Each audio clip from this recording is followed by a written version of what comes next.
I used your college fund for my dream house. Amanda's voice dripped with satisfaction through my phone speaker. You're never going back to finish your degree anyway.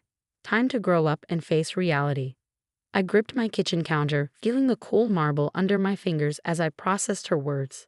The $800,000 education fund my grandparents had left me, gone. Or so she thought. Interesting. I replied, my voice steady. And how exactly did you manage that? My name is Sophie Parker, and at 32, I'd spent the last decade working as an accountant while slowly building my way toward my dream of finishing my medical degree. What my sister-in-law Amanda didn't know was that I'd been expecting this move ever since she married my brother James 3 months ago. Oh, it was easy, she laughed, clearly disappointed by my calm reaction. James still had access to the account from when your grandparents first set it up. All I needed was his signature. The house is gorgeous, by the way. Much better use of the money than some silly dream of becoming a doctor. I could picture her smug expression, probably admiring her reflection in one of her oversized designer mirrors. Amanda had swept into our lives like a hurricane 6 months ago, convincing my brother she was his soulmate after just 2 weeks of dating. I'd seen right through her act, but James was too enchanted to listen. Well, thanks for letting me know, I said, opening my laptop. I hope you enjoy the house. That's it? Amanda's voice rose with frustration. No crying. No begging. Come on, Sophie, where's the drama? I ended the call without responding and pulled up my email. There it was, the confirmation I'd been waiting for from my attorney. The transfer Amanda and James had attempted had been blocked. The funds already moved to a new, secure account 2 weeks ago. My grandmother had always said, trust your instincts, but verify your accounts. She'd built her own accounting firm from nothing, teaching me everything she knew about protecting assets before she passed.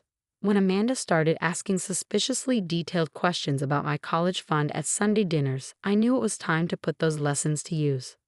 I dialed my attorney's number, my hand steady despite the anger still simmering beneath the surface. Hi, Linda. I just got the call we were expecting. Has everything been documented? Every attempt they made to access the account has been recorded. Linda confirmed. The timestamps, the forged documents, everything. Your brother's signature appears to have been coerced. Do you want to proceed with pressing charges? I thought about James, my sweet but naive older brother. He'd always protected me growing up, standing up to bullies and helping me through our parents' messy divorce. Now he was married to someone who made those school-year bullies look like amateurs. Not yet. I replied, let's wait for them to realize the transfer failed. I want to see what Amanda does next.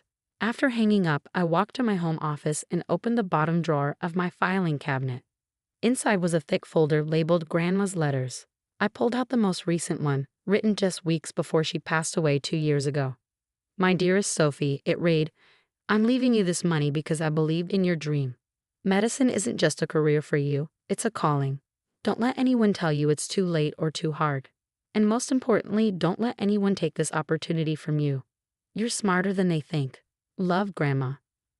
I traced her signature with my finger, remembering how she'd taught me to analyze handwriting patterns when I was just 12.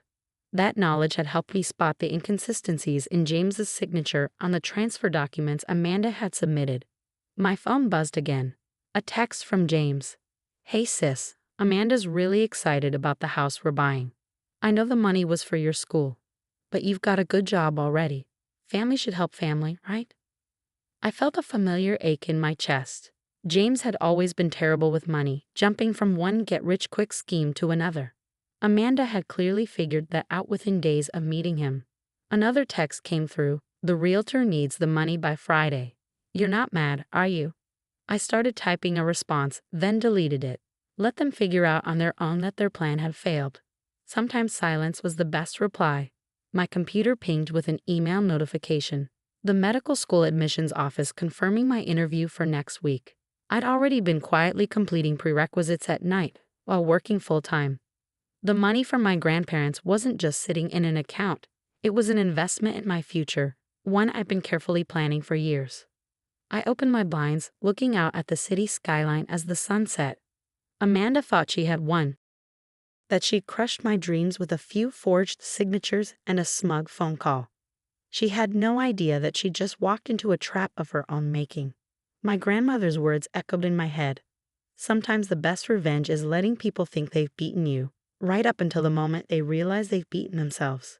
Friday was only 3 days away. I wondered what excuse Amanda would give the realtor when the money didn't appear in her account.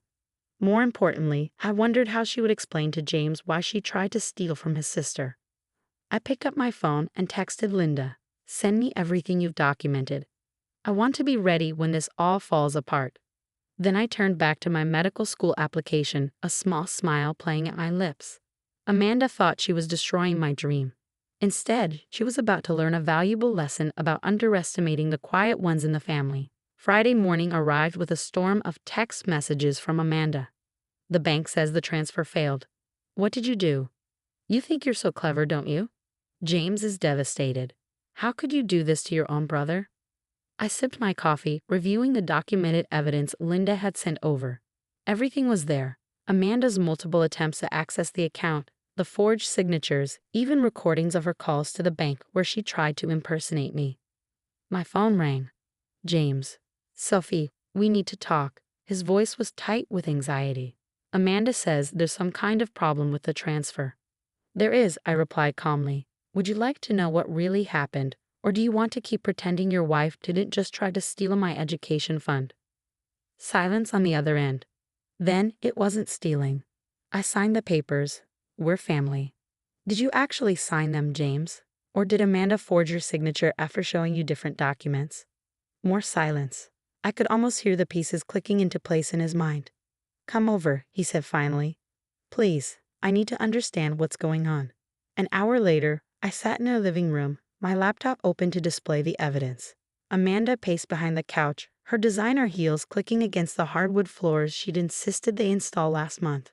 "As you can see," I explained, pulling up the forged documents, "these signatures don't match your usual handwriting, James. The bank's fraud department spotted it immediately. You had no right to move that money." Amanda burst out. "It was just sitting there while you play pretend about medical school. We needed it." "Needed it?" I raised an eyebrow. "For what? A 5-bedroom house you can't afford? More designer clothes? Or was it to cover the gambling debts you've been hiding from James?" Her face went pale. James turned to stare at her. "What gambling debts?" I pulled up another document, a credit report Linda had obtained during our investigation. "Your wife has been busy, James. 3 maxed out credit cards, 2 personal loans, and regular withdrawals at the Golden Palace Casino. Did you wonder why she was so interested in accessing my college fund?" Amanda's composure cracked. "You had no right to look into my finances." "Actually, I had every right. You tried to steal my money. Did you really think I wouldn't protect myself? That I wouldn't notice when you started asking questions about my account details?" James sat heavily on the couch, his face ashen. "Amanda, is this true? The gambling." "It's not what you think," she stammered. "I had a system. I was going to win it all back. The house was going to fix everything. We could have remortgaged it when we needed to."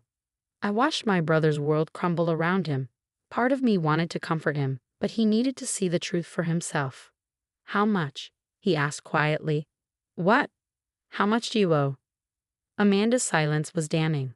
"Over $200,000, I answered for her. And that's just what we've been able to trace." James put his head in his hands. I could see his shoulders shaking. "Get out," he whispered. "Baby, please," Amanda started.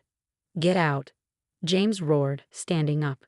"You tried to steal from my sister. You forged my signature. You've been gambling away our savings. Get out." Amanda grabbed her purse, mascara running down her face. "Fine, but don't think this is over. I'll find a way to fix this." The door slammed behind her. James collapsed back onto the couch. "I'm so sorry, Sophie," he whispered. "I should have listened when you said something felt off about her. I wanted to believe someone could love me that much that quickly." I moved to sit beside him, pulling out an envelope from my bag. "Here," I said softly. "You'll need this." "What is it?" "Contact information for a good divorce lawyer. Linda recommended her. And proof that Amanda has been planning this from the beginning." James looked through the papers, his face growing harder with each page. Text messages showing Amanda bragging to friends about marrying into a family with money. Bank statements showing transfers to offshore accounts. casino receipts dating back to before their wedding. She never loved me, did she? He asked, his voice small. No, I replied gently. But that's not a reflection on you. She's a con artist, James. She's done this before. His head snapped up. What? I pulled out the final document, a police report from 3 years ago. Another marriage, another theft, another devastated family. She disappeared before they could press charges, I explained. Changed her name and moved here. Started fresh with a new target. James was quiet for a long time, processing everything. Finally, he looked at me. The college fund, it's safe. I nodded. Grandma taught me well. The money was moved to a secure account weeks ago. Amanda's transfer attempts were blocked and documented. We have everything we need to press charges. Do it, he said firmly. Press charges. All of it. I'll testify, provide whatever you need. She needs to be stopped. I hugged my brother, feeling him shake with suppressed sobs. I'm sorry, he whispered again. I'm supposed to protect you, not put you in danger. Hey, I pulled back to look at him. You protected me plenty when we were kids. Let me protect you this time. My phone buzzed. A text from Linda. The police were ready to move on our evidence. Amanda's previous victims had been contacted and were willing to testify. What happens now? James asked. Now, I replied, we make sure Amanda can't do this to anyone else. And then, I have a medical school interview to prepare for. For the first time that day, James smiled. You're really going to do it? Become a doctor? That's what the money was for. That's what Grandma wanted. He nodded, wiping his eyes. She'd be proud of you, not just for catching Amanda, but for never giving up on your dream. I squeezed his hand. She'd be proud of you too for being brave enough to face the truth. Outside, thunder rumbled as the sky darkened. Somewhere in the city, Amanda was probably trying to figure out her next move, unaware that her game was finally over. But here, in this moment, something broken was beginning to heal. 2 months later, I stood in front of my bathroom mirror, adjusting my white coat. My medical school interview had gone perfectly, just as my preparation with the secured funds had allowed. But today wasn't about my future as a doctor. Today was about justice. Ready? James asked from the doorway. He looked better now, the shadows under his eyes finally fading. The divorce papers had been filed the day after Amanda's schemes came to light. Ready, I confirmed, grabbing my bag. The courthouse was packed, but not just with us. 3 other families were there, Amanda's previous victims. She used different names each time. Amanda Wilson, Amy Walker, Anna Wells. But her strategy had always been the same. Marry quickly, locate assets, forge documents, drain accounts. You don't have to do this, I told James as we took our seats. Linda can present the evidence without your testimony. He shook his head. No, I need to face her. We all do. Amanda was led in by officers, her designer clothes replaced by generic court attire. She'd been arrested at the airport 3 weeks ago, attempting to flee with a fake passport.